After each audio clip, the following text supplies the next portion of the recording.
आसमानों से जितनी मुसीबतें उतर चुकी हैं, उतर रही हैं या आइंदा उतरने वाली हैं, इंसानों के गुनाहों की वजह से या आजमाइश के तौर पर, उन सब से नजात का बेहतरीन जो अमल अल्लाह रब्बुल इज्जत ने बताया कि उसका मुकाबला इंसान उसके साथ तदबीरों से करके नहीं कर सकता। उसका मुकाबला सिर्फ एक अमल है और वो है दुआ।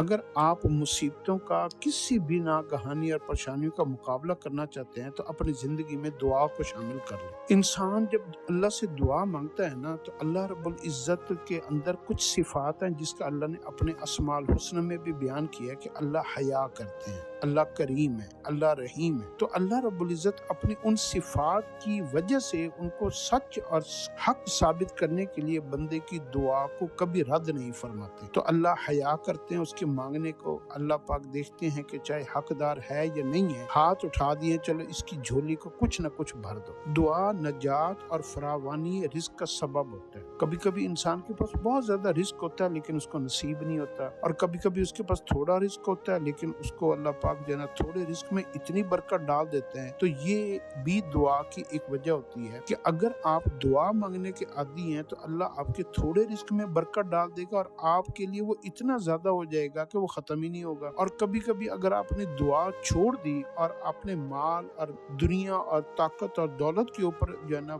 घुमंड किया, तो फिर बहुत ज्यादा रिस्क होने के बावजूद भी, ज्यादा औलाद होने के बावजूद भी, ताकत होने के बावजूद भी वो चीजें आपको नसीब नहीं हो। दुआ का छोड़ देना अल्लाह के यहाँ गुनाह समझा जाता है। इसलिए जिस दिन आप दुआ रह जाए ना, उस दिन आप यूं समझा करें कि आज मैंने गुनाह किया है। जैसे इंसान ज़ना करता है, बुराई करता है और नाफरमानियां करता है तो उसके दिल में एक एहसास जुर्म होता है। दुआ ना करने से भी आपके दिल के अंदर एहसास जुर्म होना चाहिए। दुआ करने वाले को अल्लाह रब्बुल इज्जत ने एक नाम दिया कि ये आजिज है, ये मस्कीन है, ये जना इनकसारी वाला है, ये तकब्बुर से पाक कर देता है अल्लाह पाक उसको। और दुआ ना मांगने के ऊपर अल्लाह पाक ने कहा है कि मैं उस बंदे पर नाराज होता हूँ, गुस्सा करता हूँ जो मेरे से मांगना छोड़ देता है। दुआ इंसान के लिए जितनी भी मुसीबतें, हर मुसीबत से नजात है। कि इंसान डूबते हुए भी दुआ मांगे, अल्लाह उसको डूबते हुए भी बचा लेता। इंसान हवा से गिरता है किसी जहाज में से, उस वक्त गिरते हुए दुआ मांगे, उस वक्त भी उसकी दुआ कबूल होगी। दुआ खुशी के आलम में भी कबूल होती है, दुआ गम के आलम में भी कबूल होती है। लिहाजा जब आप कभी खुश हुआ करें उस वक्त भी दुआ मांगा करें। जब आप कभी अल्लाह की कुदरत को देखा करें उस वक्त भी दुआ मांगा करें। जब आप किसी खुश इंसान को खुशी के आलम में देखा करें, उसकी बरकत से दुआ मांगा करें। दुआ जो है अल्लाह रब्बुल इज्जत के यहाँ, जब अल्लाह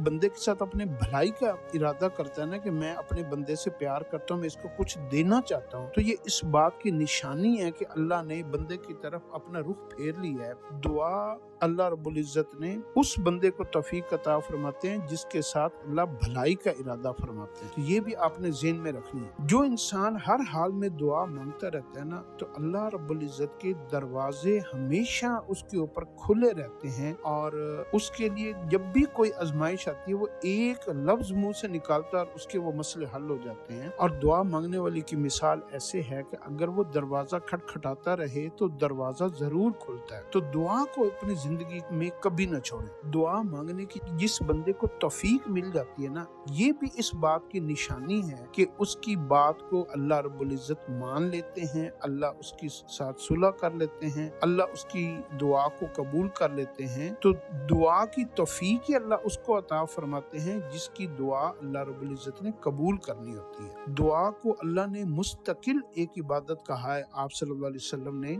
दुआ को मुस्तकिल इबादत कहा है। हम अगर बहुत सारी कोई इबादत नहीं कर सकते हैं तो आप अपनी दुआओं में, अपनी जिंदगी में दुआ को बहुत बड़ा हिस्सा दे दें। दुनिया में बहुत ज्यादा औलिया अल्लाह, अबरार, मुत्तकीन, सालिहीन और अल्लाह के वली ऐसे बने हैं जिन्होंने कोई लंबी चौड़ी बातें नहीं की कि सारी सारी रात मसल्ले पे सारा कुरान पढ़ना, मुशक्कत वाली इबादत करना। उन्होंने मुस्तकिल दुआ को अपनी जिंदगी में हिस्सा बना लिया था। तो सिर्फ दुआ मांगने की बरकत برکت سے اللہ پاک نے ان کو ولیوں کا درجہ، ابرار کا درجہ، مفلحین کا درجہ، متقین کا درجہ، صالحین کا درجہ عطا فرما دیا۔ اب ایک دیکھتا ہے بندے کو کیا پسند ہے، ایک ہوتا ہے اللہ کو کیا پسند ہے۔ تو بندے کو آسانیاں، سہولتیں، دنیا، مال و دولت، عورت، پیسہ، یہ چیزیں پسند ہیں۔ اور اللہ کو کیا پسند ہے؟ اللہ کہتا ہے یہ ہر وقت مجھ سے مانگتا رہے، چھوٹی سی چھوٹی چیز بھی مجھ سے مانگے، بڑی سے بڑی بھی مجھ سے مانگے، خوشی بھی مجھ سے مانگے، غم کے اوپر بھی میرے سے مانگے، دکھ کے اوپر بھی میرے سے مانگے۔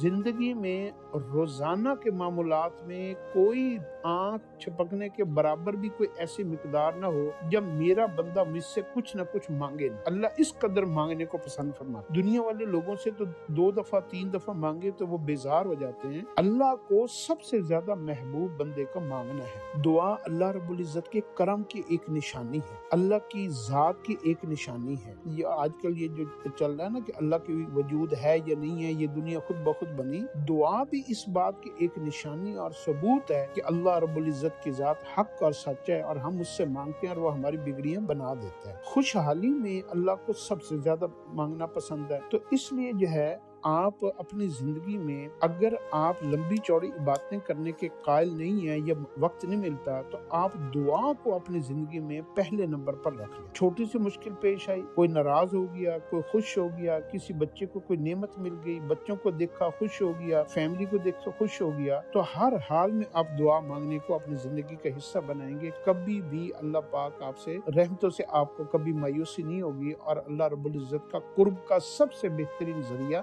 دعا ہے۔